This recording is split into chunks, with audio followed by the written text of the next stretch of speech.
Enter.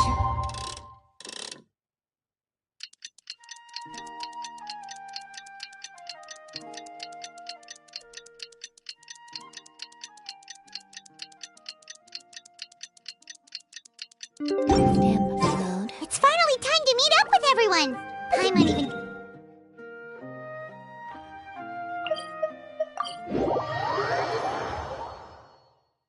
If... Ayaka! Good morning. Xavier said yesterday afternoon went well. Yeah, and how about you, Ayaka? What were you up to yesterday? After we split up, Ayato went to see Udex Nervillette at the Palais Mermonia.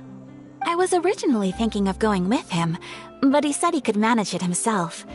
He told me to go see the sights around Fontaine and to enjoy the local culture. So I rode the aqua bus with Yoimiya and visited the opera house on Aranias Island. Yeah, you wouldn't believe what we saw there! 2 mechanical puppets that were dancing together! You've already seen them, right?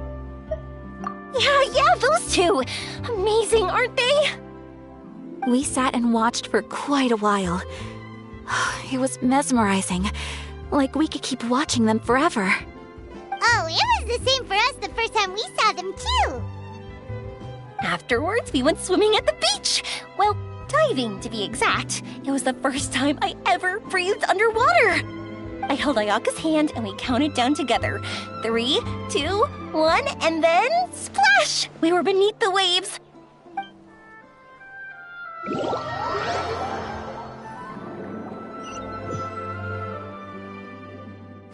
At first, I didn't dare to open my mouth. But once I couldn't hold my breath any longer, I decided to take a big breath in. Turns out the water wasn't as salty as I imagined. It didn't really taste like anything at all. Before I knew it, I was breathing like normal down there. It was an amazing feeling. Ayaka said I was too nervous and needed to loosen my grip. She got used to everything way faster than I did. I knew that the Traveler could do it, so I had no doubt we could do it too. That helped me feel at ease as soon as we dove in. The underwater world in Fontaine truly is beautiful. I love seeing the romaritime flowers blossoming underwater, like little candles lighting up the streets at night. Yeah, and there were so many creatures that we've never seen in Inazuma. Like those fish that shimmer like a sword blade. Whoosh! Oh, and those big fish that call when they see people. Ooh. Oh, you mean Hunter's Rays and Blubber Beasts! I just love the name Blubber Beast. Just wait till Pops and the others hear about this. They probably won't believe a word I say.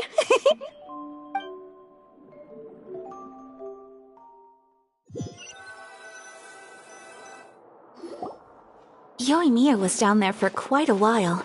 It was dark before we finally rode the aqua bus back to the city.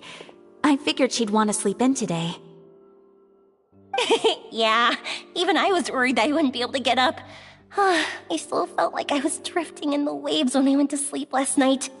But as soon as I woke up today, I remembered that we'd all be shooting a film together, and I was ready to go. Speaking of the film, where's everybody else? My brother and Xavier were speaking to the restaurant owner about using the place as a filming location. They should be here soon. As for the others, We're here. Please excuse my tardiness. I just finished the Special Patrol's 6-mile morning jog. Wait, 6 miles? I'm so tired. I heard you all chatting, so I decided to come down. I sure could use some of that endless energy everyone else has. Good morning, everyone. Morning. Can someone fetch me a cup of coffee? More milk, hold the sugar. Sure, I'd be happy to do that for you. No, you can't go anywhere. Please, have a seat over here so I can get started on your makeup. The last thing I want is coffee stains on my costumes. I can get the coffee. It's the perfect job for an assistant.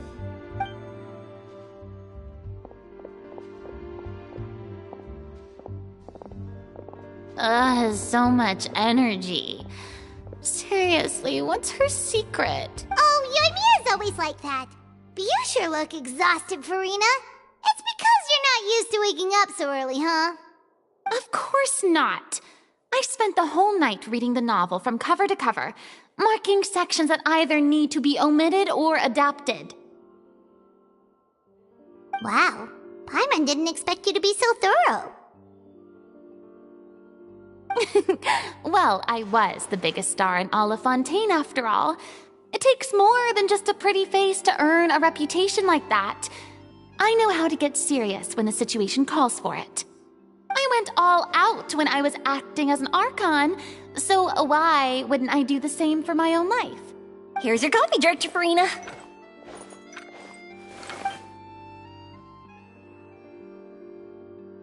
Oh, thank you.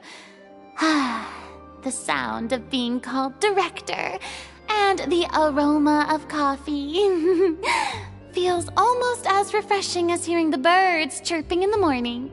Oh, it seems everyone has managed to arrive on time. We've reached an agreement with the restaurant owner. We are free to use the second floor to shoot our film. Really? That's great! He is really looking forward to our film, and hopes that providing his restaurant as a filming location will attract more customers.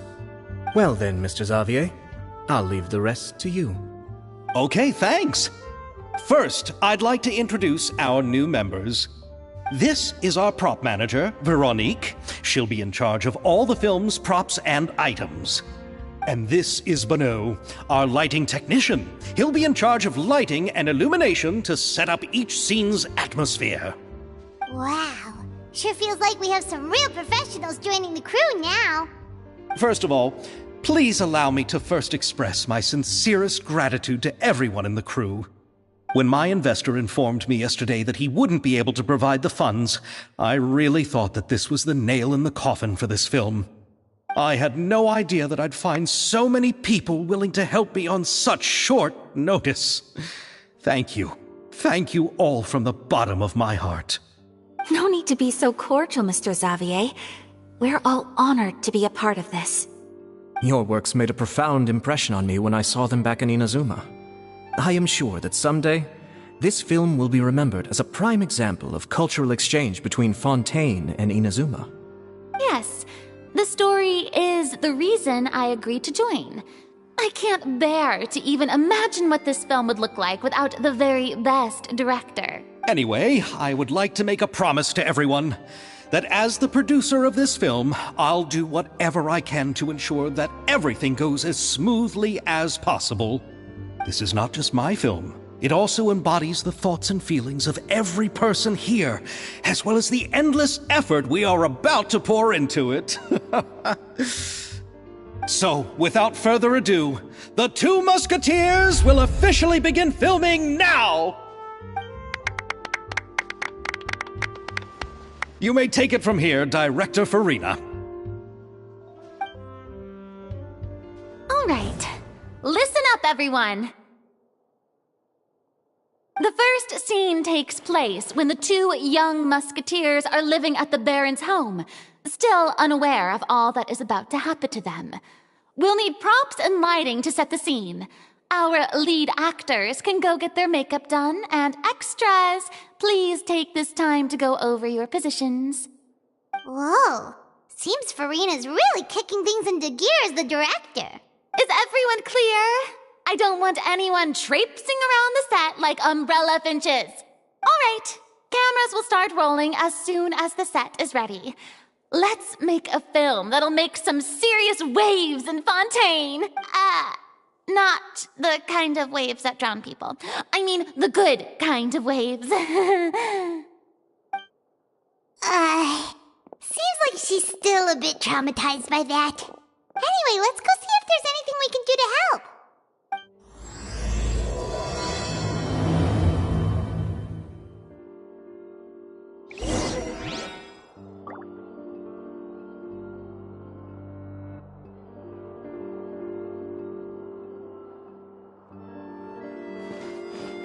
I don't need any help here. Why don't you try asking someone else?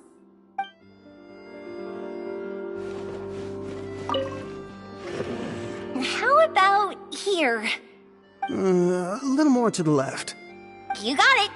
Hey, Yoimiya, do you need a hand? No, I'm fine. You know, doing the lighting is kind of like designing a fireworks show. It's interesting to imagine what kind of atmosphere the lights will create. I heard that the Traveler will be operating the camera and Paimon will be the clapper loader, right? Those roles are just perfect for the two of you. Really? Is that because it'll be easy for Paimon to hold the clapperboard while flying?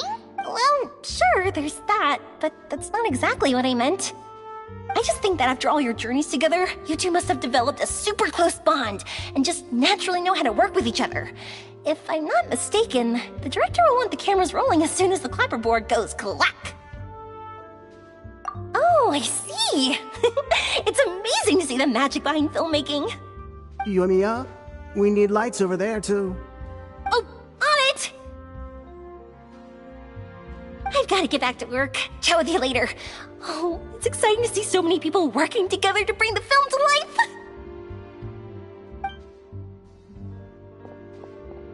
Seems like Yoimiya's really getting into it. But she was right. We do have a super close bond, don't we?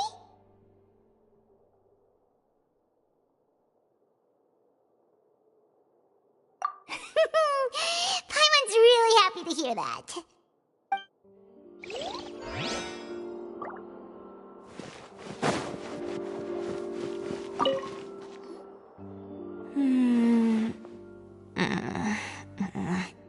Ayaka has mentioned you to me before. She said that you two were great friends when you were kids. No talking. I'm thinking about how to do your eyeshadow. Ah, yes. To help me really look the part. To achieve a more young and naive look for this scene. Are you saying the wrinkles around my eyes are too deep? You just have too much of a calculating look in your eyes. You sure don't mince your words. It seems you really haven't changed much. Quiet. So annoyed.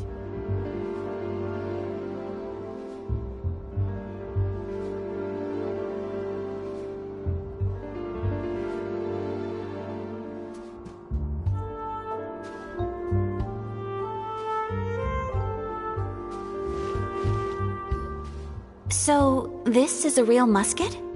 No, it's just a prop weapon. Not bad. Have you seen a real musket before? Only in books and newspapers. I made this one based on the relative shape and proportions I saw in reference images. When we're filming, some special gunpowder will be applied around the muzzle, which will help create the flash and smoke effects of a real gun being fired. Which means it'll be up to the actors to portray the recoil. That's right. The sound effects for gunshots will also be added in post-production. Thank you, Veronique. I think I know where to start now. However, the musket's gears and firing pin could still use some work. Adding some wear on the metallic components will make them appear more realistic. Also, be sure to rub the muskets with some oil each time before we start shooting. That'll give the impression that the firearms have been well maintained. Good point. You seem to know a lot, Miss Chevres. I assume you use these types of firearms on a regular basis? Yes, I perform routine maintenance on my weapons every day. Just like we as people need to eat and sleep, muskets need to be cleaned and maintained. I also perform similar care for my sword every day, and familiarize myself with its shape and weight, to the point where it feels like a natural extension of my body. Yes, this way, our weapons will never betray us in the heat of battle. Yes, well said. It seems we have the same philosophy on this topic. Oh, sounds like they found a common interest to talk about.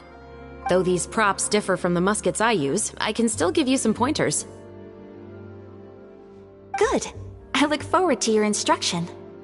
First and foremost, never point the weapon at anyone, regardless of whether it's a real or prop weapon or whether you're holding it or it's on the table. This holds for any time when you're not actively engaging an enemy. Okay, understood. When aiming the musket, extend your arm so that it's level with your shoulder, and use your eye to look down the weapon's sights. Like this? Not bad. Now, try saying your lines. This is the end of the road for you. Good. Now turn your body a little. That way, you'll give your enemy less of a target to work with. And relax your shoulders. Here, allow me to demonstrate. This is the end of the road for you. Huh. Excuse me, Miss Chiori. Director Farina, there's something I wish to discuss with you. Oh? What is it? Like this? Yes, much better. What do you think? I do see your point. But are you sure you wish to do this? I believe it would be most fitting. Well, if you insist. All right, I understand. Miss Ayaka, Miss Chevris, could the two of you please come over here? Huh? What's going on? Are we gonna start filming now? Let's go see. What is it? I have a question for you, Miss Chevris. Would you be willing to play the role of a musketeer? What? To clarify, I would like to turn over my role to Miss Chevris. But brother... Don't worry, Ayaka. I actually view this as a good thing. I was becoming troubled trying to set aside some time to speak to the staff at the Palais Mermonia. I would like to have some conversations about the cultural exchange between our two countries, and I've heard that the bureaucratic process here can get rather complicated. Now, I will be able to focus on my work. Besides, you also know that I'm not really one for public performances. Are you really sure? From a director's point of view, I also felt like the relationship between the two musketeers in the original story could be improved. The older brother in the story plays the lead role with his overbearing character, but this causes his character to overshadow that of his sister, and the theme of the two supporting and relying on each other isn't conveyed very well. But if we were to change the siblings to two sisters of a similar age, then that aspect of the story might come through more clearly. Also, I've seen you instructing Ayaka. That cold and dignified personality is exactly what we need for the older musketeer. Of course, even with all these insights, the decision should still be made by Miss Chevris. Chevros mentioned that she really likes the story, right? Paimon bets that she'll take the role. All right, I'll take the role. Good. It's decided then. I'll get started on making edits to the script. We'll also need to make some immediate adjustments to the lighting, props, and costumes. I have a feeling that our adaptation will be even better than the original story. You're doing a great favor for me, Miss Chevris. You have my gratitude. Don't mention it. I like this character, so if anything, I should be the one thanking you. Well, since my brother is the one who brought up the idea, I suppose there's no need to worry. Let's go, Miss Chevris. I look forward to working with you. Please, just call me Chevris.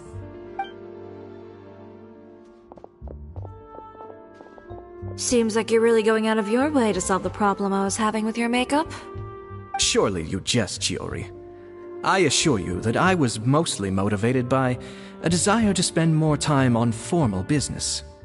Oh, come on. You really think I'd buy that? According to what I've heard from Ayaka, her brother is someone who can juggle 10 different matters at the same time. I'm sure you have other reasons for backing out. Perhaps. Ayaka always said she wanted to go out and see more of the world, just like the Traveler. But I feel that she needs not only to see other nations, but also to make some different kinds of friends. I think it would be harder for her to make new connections with me constantly by her side. I would like to give her some space. Alright, go on. Spoil her some more. Ayato, it's too bad you're stepping down from the role. Paimon really wanted to see you act as a musketeer. No need to poke fun at me. I'd wager that you also felt that I wasn't the best candidate for the role. imagine you saying those lines. Yes, I've made an appointment to meet some people from the Palais Mermonia. Now, I will have some more time to prepare. Traveler, get the camera ready. Paimon, get the clapperboard. Actors, to your positions. We're about to start shooting the first scene. Go on now. And please take good care of Ayaka. Yep, don't worry. Thank you. I look forward to seeing the film when it's finished. All right, now that we're all here, let me help set the scene for everyone. The first scene takes place when our two main characters are still living at the Baron's estate. They've been ostracized and verbally abused by others in the household, but they still have no idea why. We want to capture how naive and innocent they are, despite their pain. Chevris will be playing the role of the older sister, Tulip, and Ayaka will be the younger sister, Iris. Be sure to get close-ups of the main characters at the right moment. Silence on the set! Lights! Camera! Action! Let's go! Tulip, Mother's been out for quite a while now. Perhaps she went to pick some flowers on the way home. You know how she loves flowers. Iris, Tulip! I'm home! Mother! You were out for so long, we were beginning to worry about you. I'm sorry, but I'm back now, safe and sound. Here, I brought your favorite treat, apple turnovers. Mother, what are those bruises on your hand?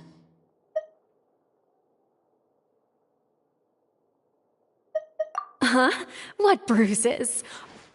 Oh, I must have bumped into something while I was working yesterday. But I didn't notice them this morning. Then perhaps they're from when I accidentally tripped when I was out just now. By the way, did you have fun playing at home? What's the matter, Iris? Well, we've realized that no one really wants to play with us. They even took Iris's doll and spat at us. And they even called us names. They said we were... Shh! It's all right, don't worry. Girls, listen to me. It doesn't matter what anyone says. Don't listen to them. No one can define you with such words. You both have wonderful lives ahead of you. Just like your names. You will both blossom like beautiful flowers. Maybe your time to blossom hasn't quite come yet, but one day, you two will bloom more beautifully than anything else. Don't let the soil you're in now ruin your future beauty. Understand? My dear daughters. And cut! Not bad. The actors' emotions were all on point. Let's keep that take. Also, if our clapper loader could avoid shouting at the start of the scene next time. Oh, got it. Great. I was a little worried that my nerves would get the better of me. What about you, Chevris?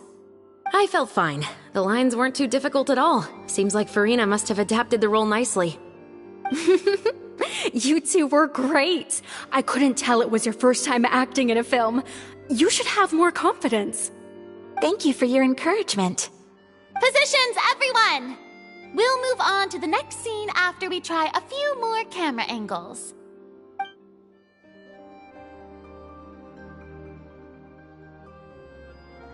This scene is when our two characters return home, only to discover their mother has been murdered. Ready? Lights! Camera! Action! Mother, we're back. Mother?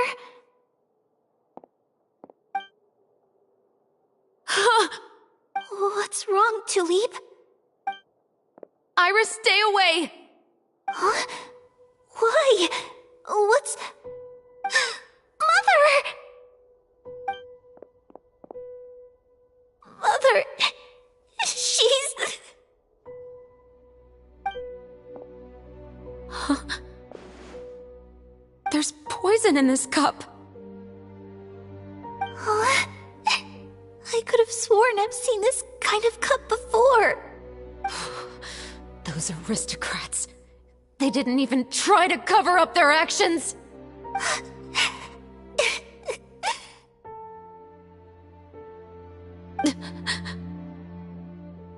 Iris, we need to leave this place. Leave? But now that Mother is gone, where can we even go? Anywhere. All I know is that we can't stay in this house. But are we just going to let them get away with this? We'll have our revenge, I promise you. Just not right now.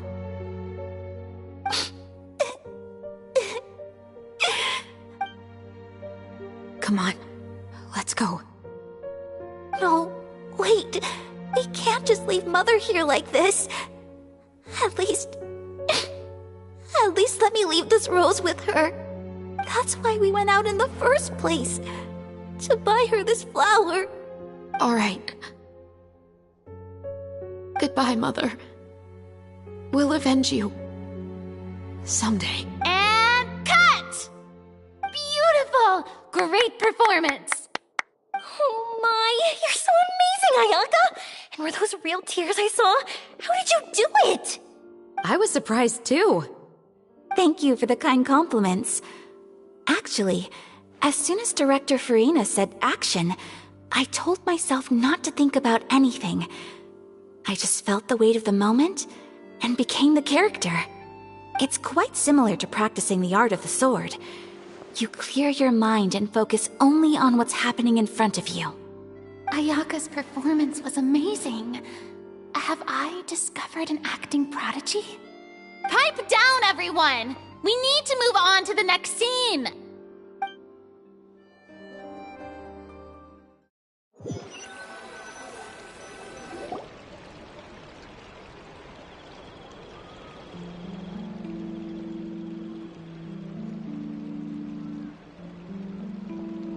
Huh? Are we done already? But Paimon wants to keep playing with the clapperboard.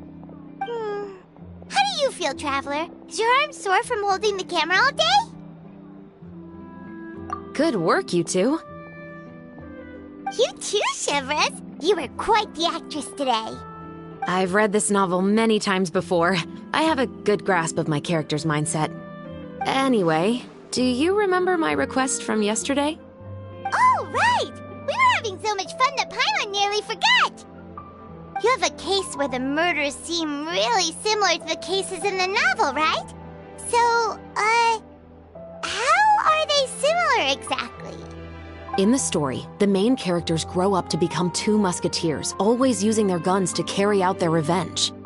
And on each of the victims, they place a rainbow rose as a signal that they've returned. Yes, that's correct. We found rainbow roses just like in the novel. Seems like you're connecting the dots now. Oh, that does sound pretty concerning. Especially after seeing the script today. Ooh, now Paimon can't stop wondering what kind of ulterior motive the murderer might have. What do you think, Traveler? You're smart. Paimon wants to hear your thoughts.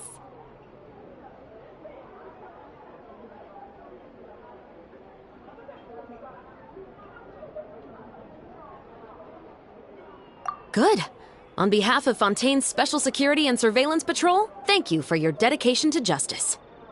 There's no time to lose. We should start investigating right away. Follow me. Huh? Right now? But we just got done filming all day. Paimon's so tired. The most valuable intel always comes after nightfall. They are like small, remote islands in the middle of the sea.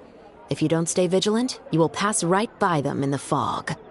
That's how one of my favorite books always puts it, at least. So, where are we going right now? Let's Let's start by checking out some workshops that sell mechanical components. If the culprit is making their own weapons, it's very likely that they'll visit those sort of places.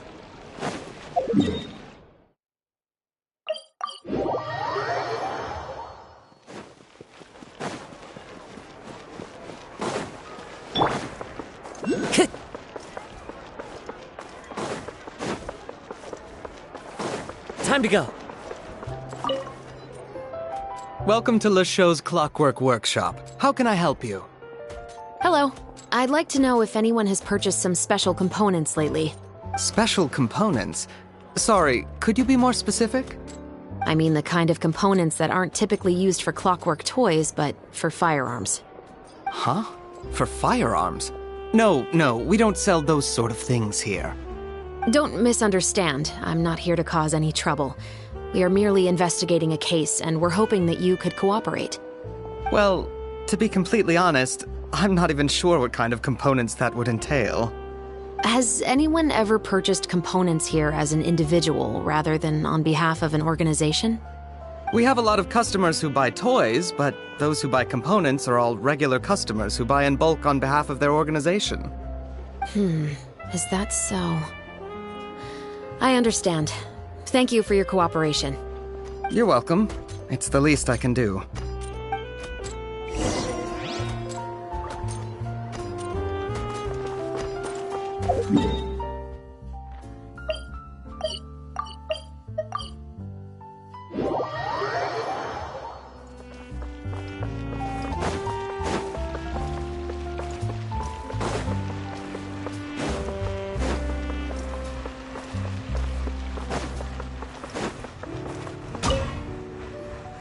Oh, hey, Chevres. Run out of oil for your musket again? Hello, Estelle. I want to know if anyone has come to your shop recently to order some firearm components. Oh, is this another case? Let me think. I don't think so. Some people have requested that I make some prop guns for the Fontanalia Film Festival, but I refused all of those requests. Oh? Why's that?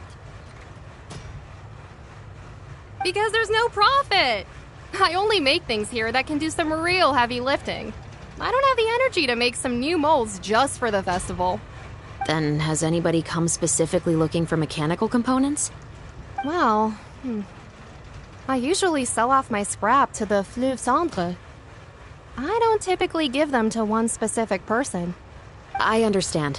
Thanks for your cooperation. Don't mention it. Always happy to have the Musketeers' patronage. Seems like we haven't found any leads to go off yet. Yeah, unfortunately. All right, let's head to Fleuve Cendre next. Huh? Are you sure?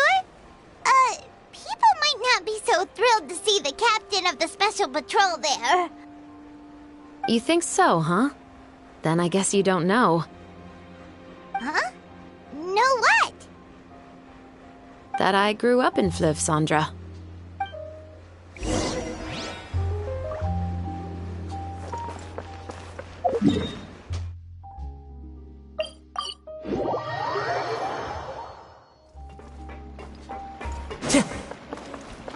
Time to go.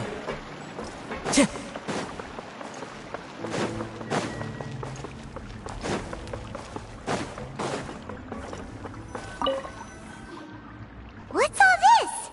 Some broken planks and barrels, as well as some liquor bottles?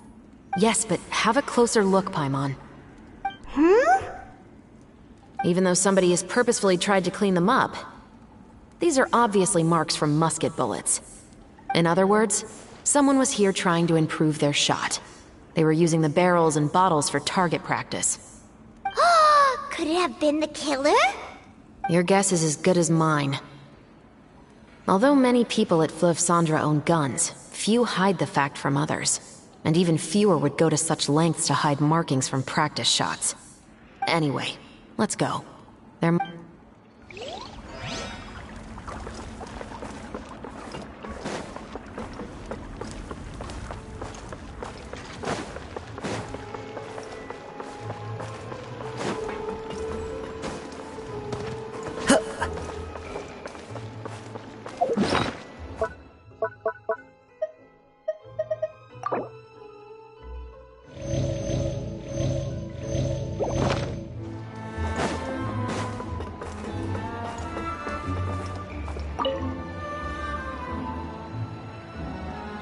It's been a while, Tetro. Please, just get on with your request. I want to know if you've heard anybody talking about muskets lately.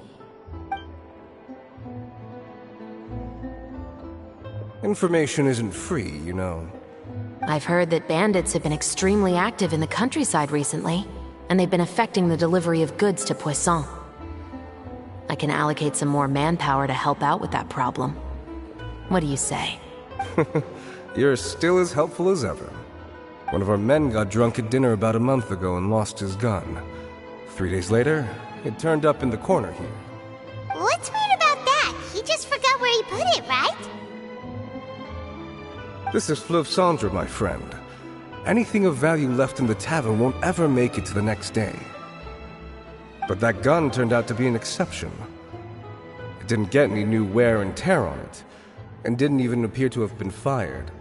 We were quite mystified as to what could have happened. I suspect it came back because the weapon was already known to the guards. You mean, a criminal was afraid the Marechaussee Phantom would use the shot marks to track them down? Maybe. But if that's the case, the culprit really took great care to avoid getting caught. I didn't say anything about a criminal. In Fleuve Cendre, knowing who was killed is as easy as knowing what clothes you're wearing today. It's the guy living in the east side, isn't it? I've never liked him.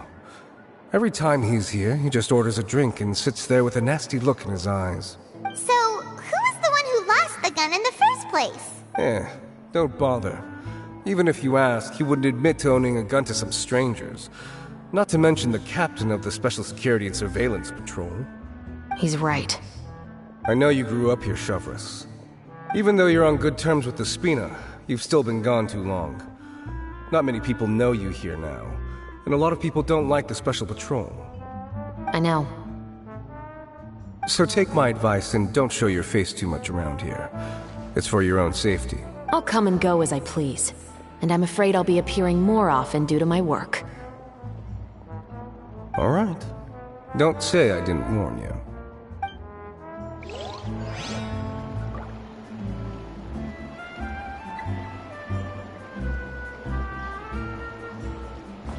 I guess I'm finally on the right path. If there's anything... Adventures Underground is way more fun than I thought.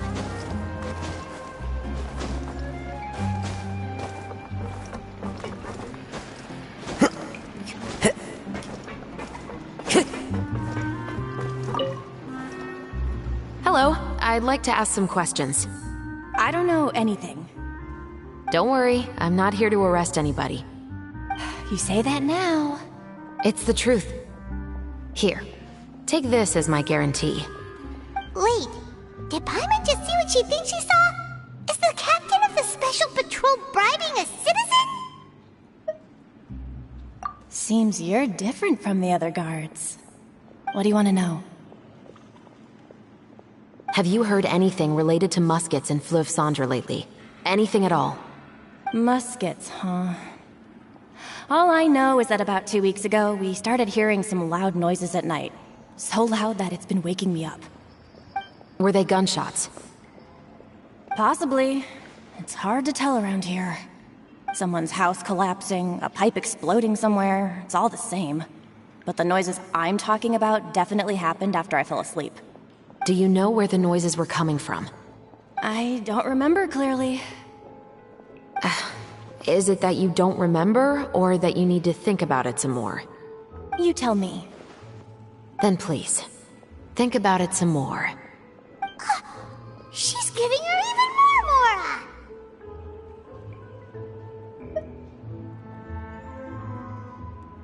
The noises came from the end of the Southern Waterway. I came out and had a look for myself when I wasn't sleeping well, but I didn't dare get too close. That's all I know. All right, I'll take your word for it. Thanks for the pâte de fruits.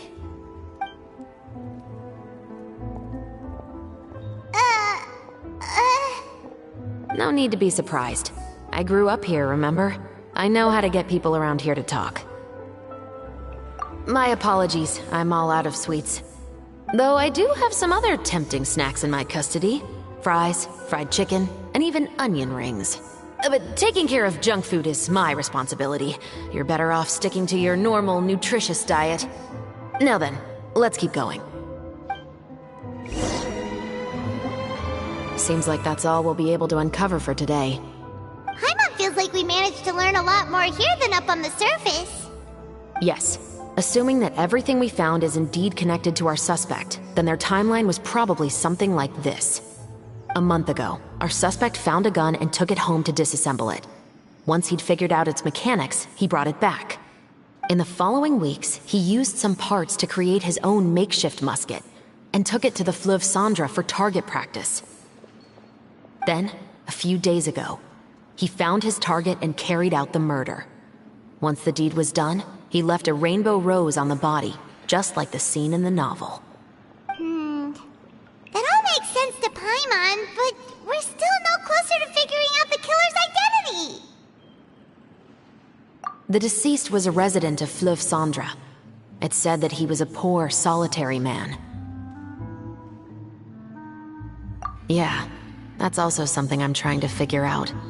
If we are indeed following the novel, and there's a story behind the murder, then this murder should be an act of vengeance. But according to our investigation, the deceased didn't have any enemies. He was no saint, but no one's heard of a rival who hated him enough to shoot him dead. Much less care to leave a rose on his body. What message is the killer trying to convey, and to whom exactly? We've thoroughly investigated that possibility. He claims to have spent the whole day at the Opera House on the day of the murder, and the staff there have confirmed his account. Okay, so he has an alibi. Not only that, he lacks a credible motive as well. He has a family of his own, and both of his parents are still alive. I've looked into his records. He was adopted at the age of 6, and all the proper procedures were followed. There are also records of him at an orphanage before then. In the story, the mother of the 2 musketeers was murdered after the children turned 10. Of course, he could have changed the children's ages, but I don't want to assume anything without evidence. More importantly, I've also had a chat with him in person. He didn't seem like the kind of person who would pull the trigger to kill a man. Then, what should we do now? We have all this new information, but it doesn't help us move forward. Investigations take time. I didn't expect us to catch the culprit in just a single day. How about this? Let's spend the next few days filming with the crew. We can continue the investigation once we're done with the film. I'm sure that given time, new leads will present themselves. Wait, but weren't you saying Intel is like small, remote islands in the middle of the sea just a moment ago? Wouldn't you just miss them if you were to stop looking? Ah, but the book had more than one reference to the islands, Paimon. Oh? What else did it say then? As long as you spend enough time sailing through the fog, you'll eventually come across an island.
Oh, it's an honor to be here.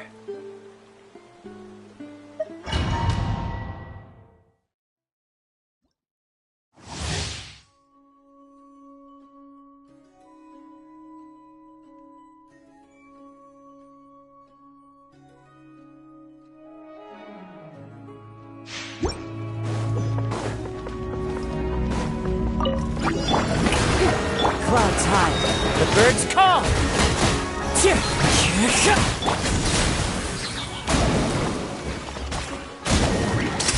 A round of applause.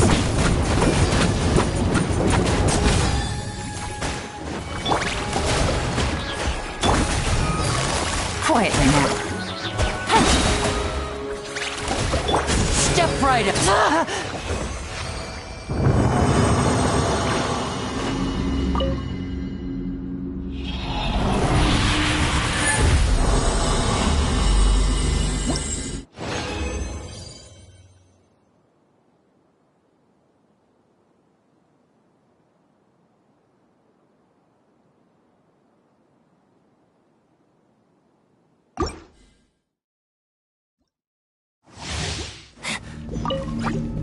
Disappear!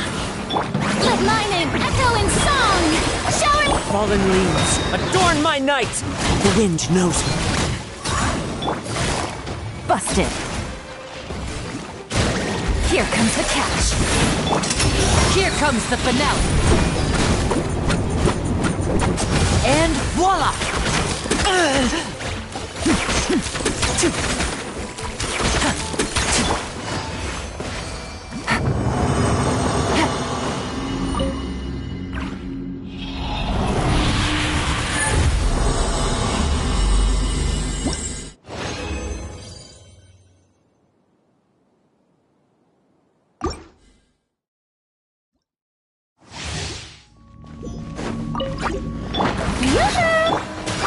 One with nature.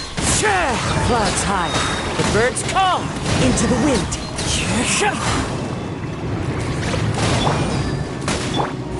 Gotcha. Let's get this show on the road. Step right up.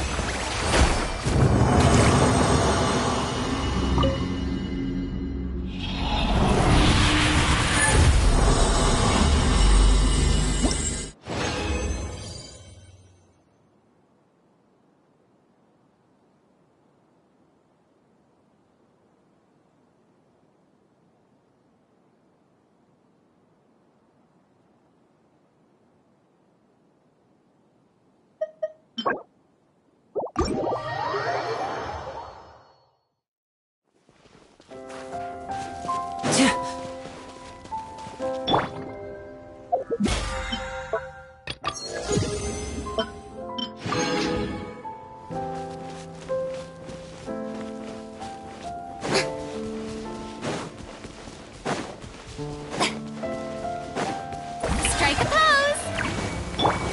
Now disappear! What a drag. Quietly now. Falling leaves, adorn my night!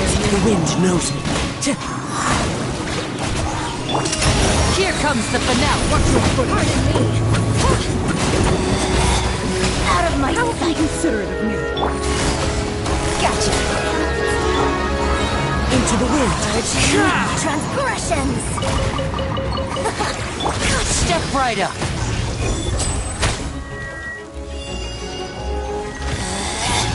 Out of my sight belongs to ice and snow.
There is no escape.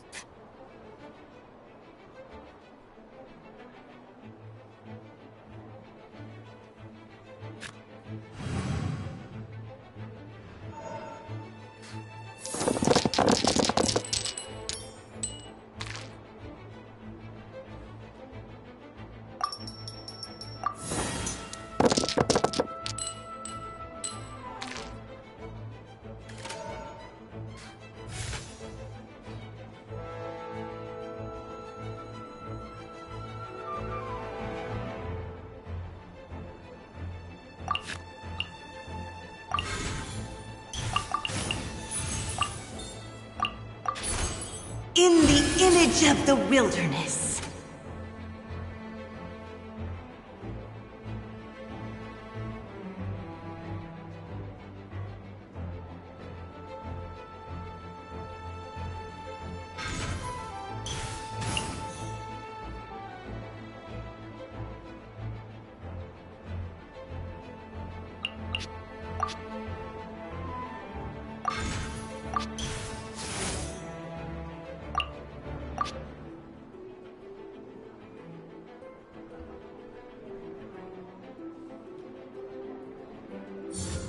Right here.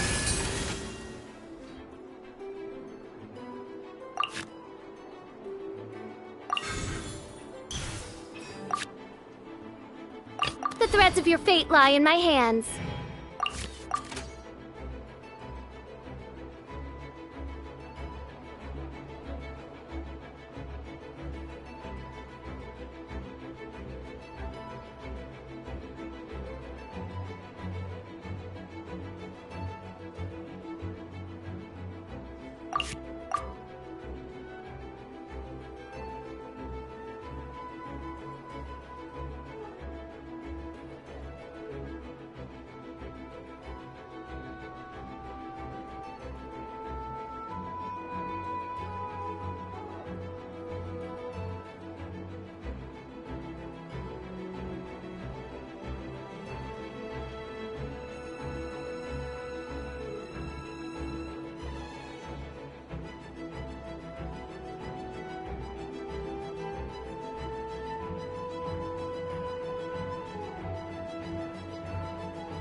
Oz, reveal thyself!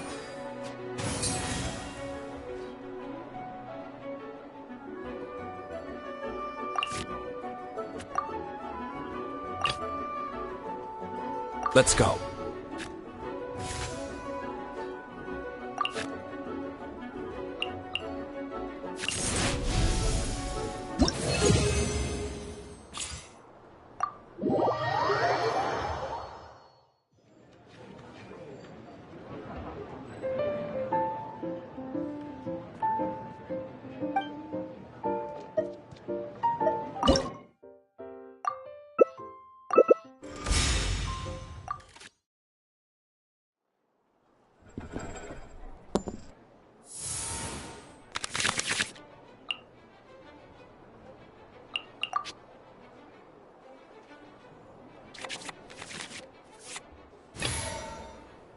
Contamination must be washed away.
Water's form is ever-changing!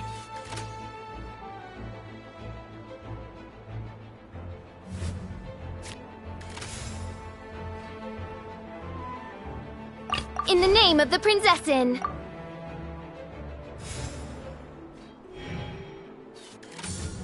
Busted!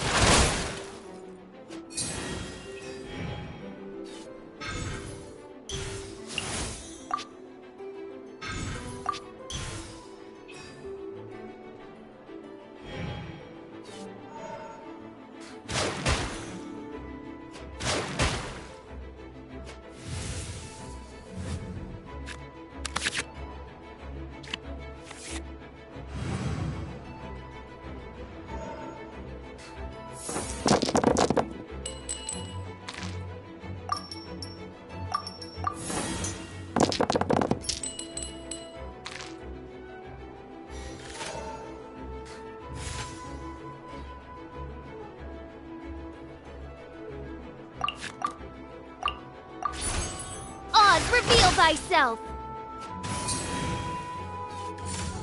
The night is cold.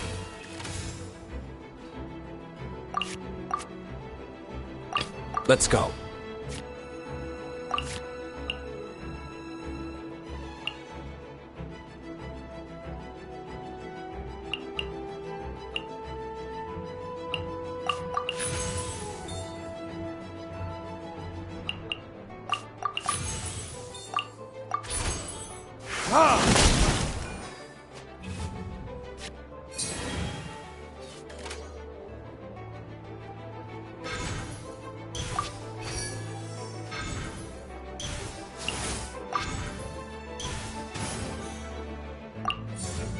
Quietly now.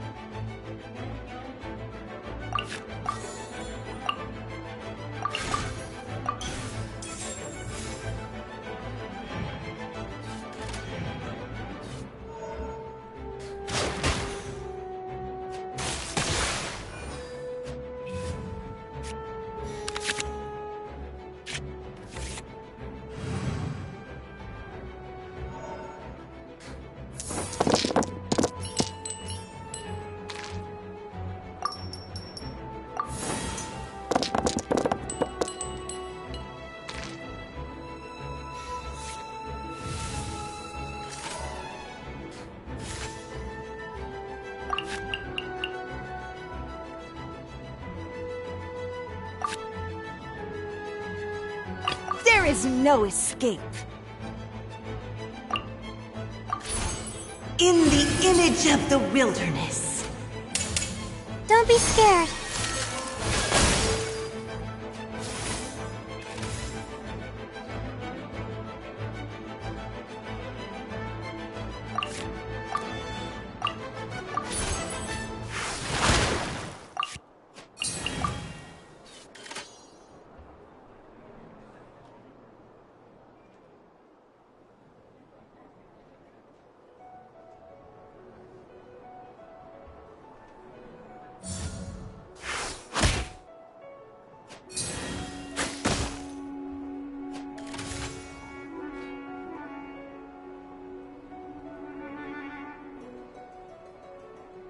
Let's go.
This is just a dream.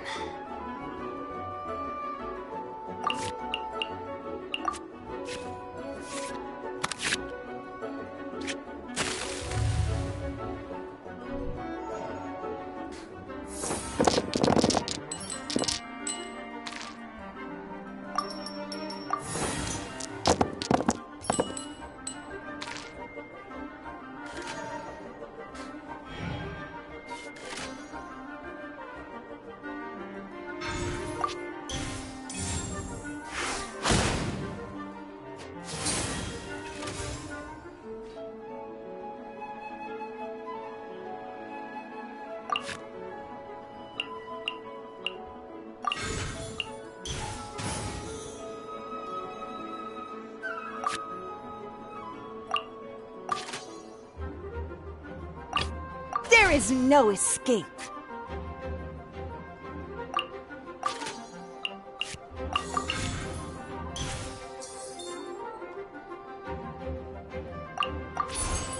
Mirror the myriad.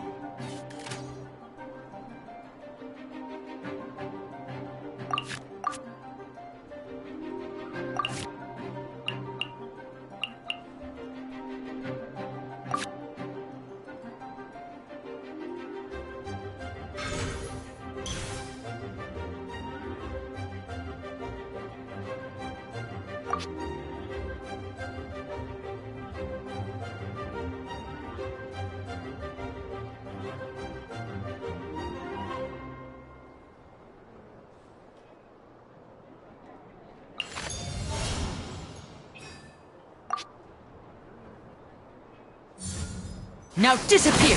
Not water, too. Water will never disappear. The threads of your fate lie in my hands.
A round of applause! Mein Fräulein. Where did I go wrong?